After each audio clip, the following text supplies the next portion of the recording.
Happy Monday, ladies and gentlemen, and welcome to another episode of WBAG Sports Off the Bench, presented to you as always by the good folks over at For All Occasions. They're located at 3266 South Church Street in Burlington, and they are Alamance County's premier stop for beer, wine, gift baskets, gifts, snacks, whatever you may need, they've got you taken care of. And guys, with Mother's Day coming up right around the corner, make sure you let For All Occasions take the stress out of any last-minute shopping you've got to do to make that mother in your life feel extra special. Once again, they got gift baskets, beer, wine, snacks, anything you may need, they've got you taken care of. 3266 South Church Street in Burlington. Tell them WBAG Sports sent you. Once again, welcome to another episode of Off the Bench. Today, it's going to be a special day. We've got a very fun guest as I sat down with the newly hired first-time head coach of the Cummings Cavaliers football team, Coach Darius Pinnix, a former Western Alamance alumni, a former East Carolina Pirate. We get into all of those things. We talk about his excitement for the upcoming season, what the staff he's put around him is going to mean to him, and how he's prepared himself to take on this new role as a head coach. It's going to be a super fun conversation. You don't want to miss it. It's time to get off the bench.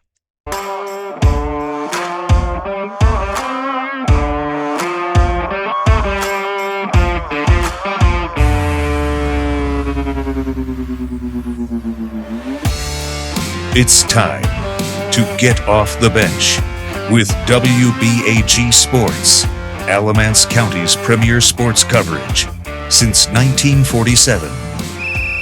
All right, joining me today, coming off the bench with us here at WBAG Sports, former Western Alamance alumni. I know you see something different on his shirt right there. A former East Carolina Pirate, former Tiffin University Dragon, and now new head coach of the Cavalier football team, 26-year-old Darius Pinnix Jr. Coach, want to start by saying thank you for sitting down with me today, and a huge congratulations on your new position with the Cavaliers. How are you this afternoon? Yes, sir. I'm doing well, man. Thank you. Thank you so much. Absolutely. Again, thank you. So, Coach, let's get started with this one. As a Burlington native, like we mentioned, a kid who grew up playing rec ball for the Air Cavs program, some of your home games taking place at Cummings High School. What does it mean to you to of kind of be able to return home for your first head coaching opportunity and get that to take place in somewhere you're so familiar with? Well, for one, being able to be in this position and getting a head coaching job is extremely exciting. Super thankful for this opportunity, and for it to be at Cummings, man. Like I'm super excited about it. I'm ready to hit the ground running. That's the biggest thing. Just doing the right things. Like I told the people up front, they hired a great guy. And I think everyone that I've talked to about the hiring at all, the Cummings community, the Alamance County community, they all seem to agree. They're very excited about you being back here, about you being home. It may not be at your high school alum, as we know, but it is back in your hometown, an area you're very familiar with. Now, you have coached before. Right. We mentioned this being your first head coaching position, but not your first coaching experience. As previously at Gardner-Webb. You stayed on with Tiffin a little bit when you finished there, I believe. But both of those positions, they were more directed at a specific position. You were the running backs coach at Gardner-Webb. I would assume you did the same thing at Tiffin. How have you prepared for the added roles that come with the head coach? Now you've got your hand in the whole offense, your hand in the defense. There's some politics that go on with being the head coach. Right. And now, of course, the face and the mouthpiece for Cummings football. How have you prepared yourself to take on those roles in the upcoming season? Well, you never know what to expect until you get thrown in the fire. So the biggest thing is just being with whatever you've been taught. I know when I was at Tiffin, I was a GA, and also I was a running back coach. But being a GA prepares you for all this, being able to do everything, running the scout offense, running the scout defense, helping with the special teams. So you get your hands in a lot of things, and then being underneath Chris Reiser. If you look at Chris Reiser and his track record and see what he has done in such a short period of time, like he's a really great head coach, and he also wins. You get what I'm saying? And then also being under Jeff Snuffer, who's won a state championship. Yep, he's a very good one to learn from. Another very prominent name here in Alamance County, a guy you played for in high school. Now talking about some of your players and kind of where you are in almost a literal sense. You've been in a lot of your future players' shoes before. You're familiar with life in Burlington, what they do outside of school, where they eat, where they go to church, things like that. How do you think that familiarity, not only with the area, but with what life is like for a young person in Burlington, how do you think that can help you build relationships with your players going forward as the season's about to get underway? The biggest thing is just like what I'm coaching is what I've actually been through. I've been in their shoes before. Mm-hmm. Um, I've had distractions. The biggest thing is like we all been high school kids Yep. before. Sometimes you gotta separate going to parties or hanging out with a girl or other things that's gonna mess up what you want to do. Like, if you really want to be a college football player, what sacrifices are you going to make? Mm-hmm. So that's the biggest thing that I'm preaching to them is like you got to make sacrifices if you want to be part of the 1%, and that's coming in each and every day and finding a way to get better. Like we doing lifts right now. Everybody lifts. Everybody in the county lifts. Mm-hmm. But what are you doing to separate yourself? So like I tell them, man, it's okay to be different. Find a way to be different. Yeah, just whatever it takes to take that one extra step to put yourself on a, like you say, a different level than the same thing that everybody else is doing. Because like you say, everybody Right. is doing their spring lifts. Everybody does have spring ball coming up right around the corner. Everybody does have the schedule can be very similar. It's more or less about what you do with that scheduled time, is what you're saying. Right. Yeah, Yes, exactly. sir. Yes, sir. Most definitely. Speaking of that schedule, I know you guys are in spring workouts now. You've got spring football coming up right around the corner. What has been your day today? What's been the prep look like? What have you been doing in this off period to prepare yourself for the upcoming spring period? And what exactly is that going to look like for you guys? The practice schedule? Are you going to try to start implementing things or just get familiar with your team? All right, so right now we've just been working out. We've been starting on the field and then going into the weight room. At first we was going weight room to the field. We finished there, but I wanted to flip it up this week to see how they react. Mm-hmm. A lot of times when you do the same thing over and over every day, you live on autopilot. We don't want our guys to live on autopilot. We want our guys to find a way to get 1% better each and every day. So just doing that with workouts, a lot of those kids they haven't did anything since football season. So Mm-hmm. that's another thing that I'm trying to bring back to Cummings, where when Cummings was really good, their guys played football, they played basketball, they wrestled, they also ran track. So we're trying to get that back to the point where guys are doing something year round. Yep. It's not just, oh, I'm here just to play football. No, you gotta be more than just a football player, because I honestly do feel like some of your best football players they play basketball. Some Mm-hmm. of your best offensive linemen, D linemen, linebackers they wrestle.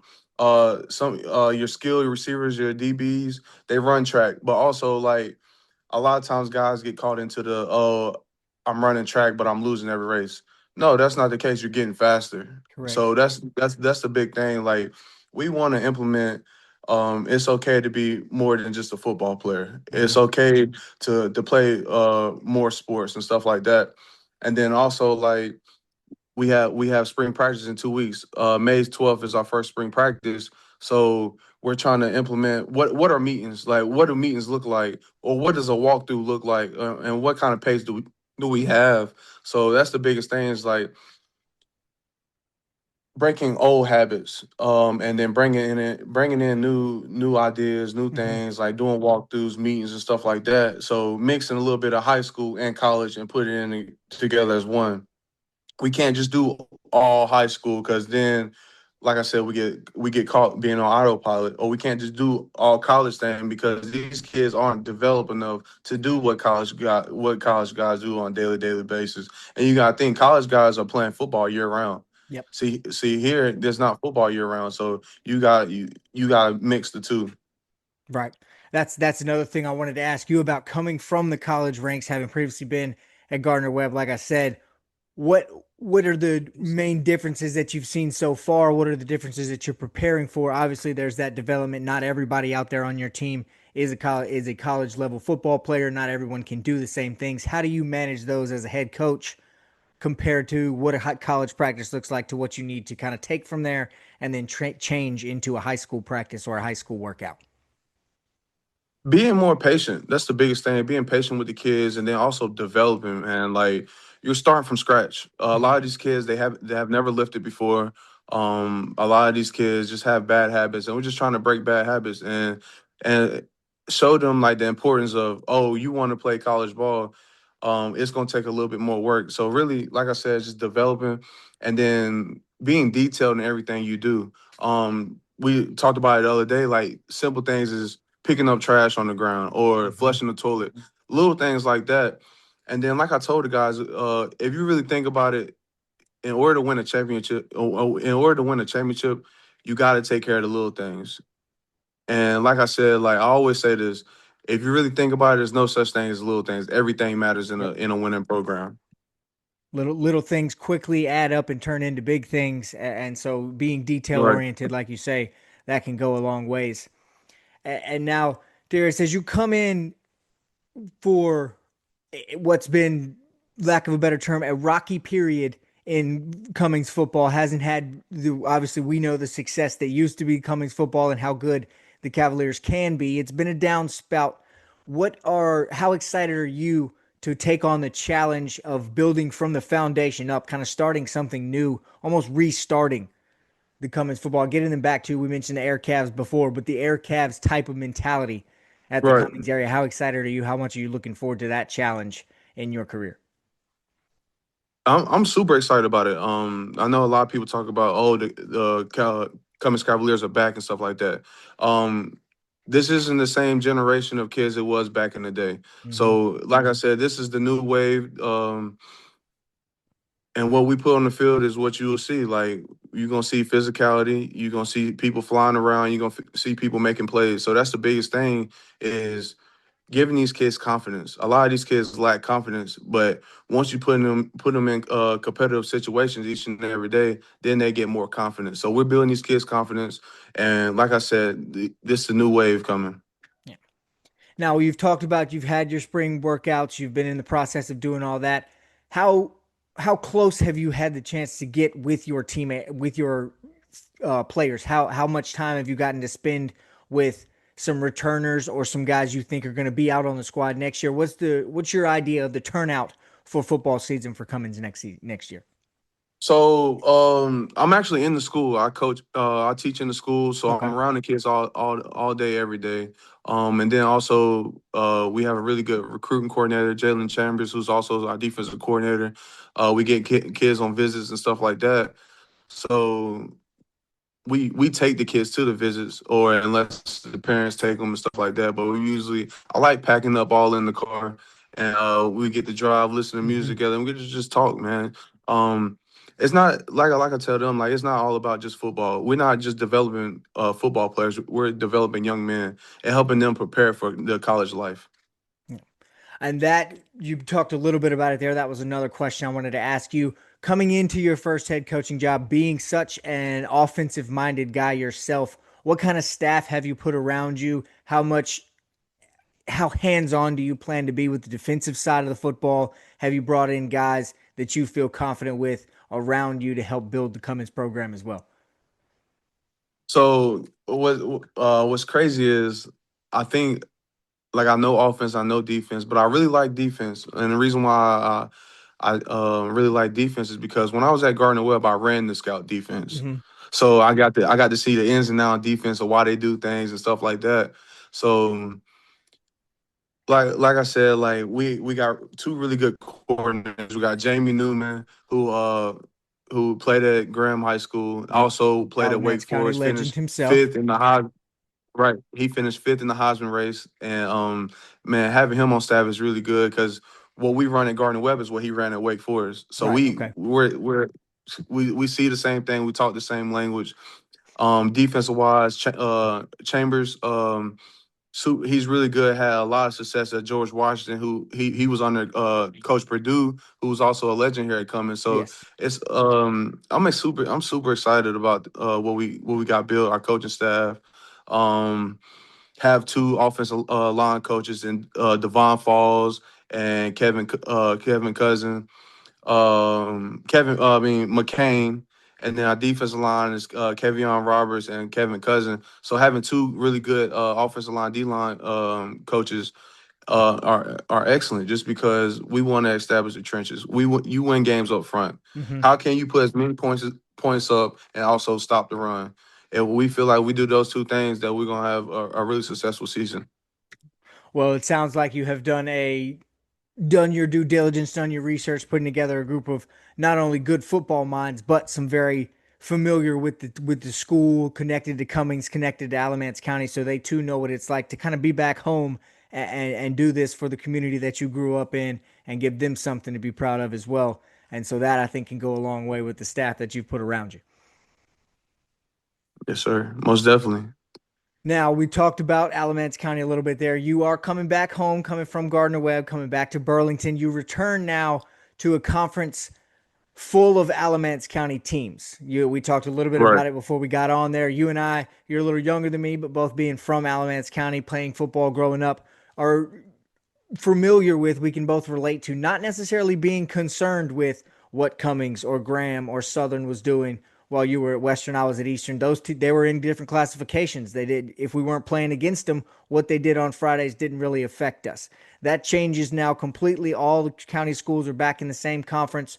How exciting is that to you, knowing that the game against Western this year that you play, the game against Eastern, the game against Southern, not only are they county rivalries, but they matter a little more for the conference standings as well? Just that extra added little bit of juice. How much does that excite you going into this year? Man, that's super exciting. Like every week matters. Finding a way to go 1-0, and then like a lot of these people are related, or friends and stuff like that. So now, like you see them out in public, it's either we beat you, or y'all got us this time. We'll see you next year. So these are the people that you see all the time, Mm-hmm. and it's not like, oh, we play out of town or anything like that. Now it's to the point where we play the same people. We play the same teams every week, and we're in the same conference.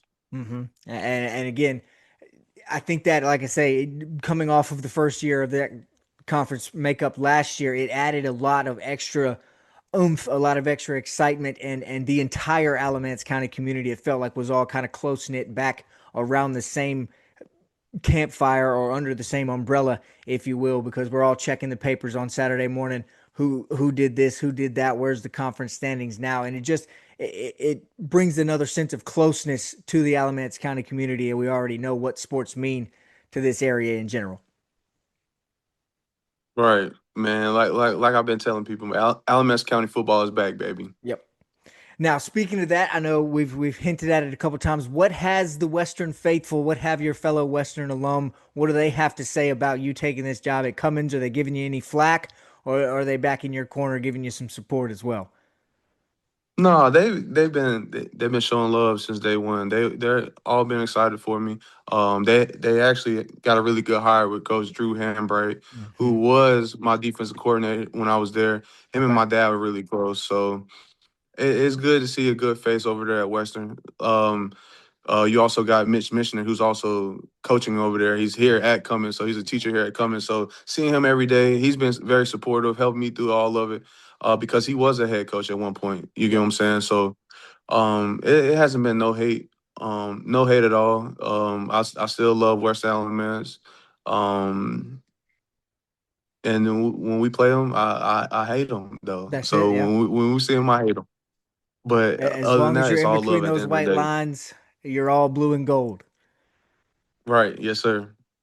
Now, you mentioned earlier, you said, talking about having played for Coach Snuffer. He's no longer with Western. Have you reached out to him to pick his brain about what you should do with Cummins? Will you be trying to, I don't necessarily say bring him out to practice and have him look at what's going on and whatnot, but how will you be interacting with him, knowing that there's no conflict of interest anymore with him being done over at Western, but still being important to you and obviously a good resource with such head coaching experience? Right. Right. So like you said, a lot of head coaching experience. So he's been the head coach over at Western for a long time. Like Mm-hmm. he coached my dad as well. So he has a lot of experience. He can tell me the ins and outs of everything. So I actually had dinner with him probably about 2-3 weeks ago, had dinner with him and his family. We usually do that every year though, so it's been like that since I graduated at West Allen, man. So me and him have a really good relationship. Was actually with him this past weekend at one of my best friends' wedding. Okay. So just having a guy like that in your corner Yeah. is really, really, really great. Because like I said, he shows you the ins and out of everything. Yeah. And like I said, just another resource for you to kind of lean on as a young guy, as a young head coach coming in. I'm sure it makes you feel a whole lot more comfortable knowing you have guys who not only have been long-term head coaches, but have been extremely successful in being a long-term head coach to pick the brains of as well. I know that goes a long way for you. Right. Yes, sir. Most definitely. Well, Darius, this has been awesome, man. Again, I appreciate you so much for sitting down with me. I want to finish up with one last question. We've got to do it. What, if any, expectations do you have? What's your goal for year one on the sidelines at Cummings? What do you think this football team is going to look like going forward this season? Like we said earlier in the interview, physical. This would be the most physical you've seen a team in a while. And how do you be physical on Friday nights, Monday through Thursday? Being physical each and every day, not just being physical on game day. And then being fast, playing fast. Um, that's the biggest thing is on offense and defense, fly around, make plays. Mm-hmm. Awesome. Well, we're looking very forward to it. I know a lot of the people around Alamance County, myself included, all of us here at WBAG, very excited for some new buzz around Cummings football. We're very excited with the hopes that you can get them back to the success that we all grew up with the Air Cavs having, and maybe we'll see Coach Pinnix's version of this Cummings team having success going forwards. That's what we're hoping for anyway. Again, Darius, thanks so much for sitting down with us. We look forward to watching along with you guys and seeing how the season goes. Yes, sir. Thank you so much.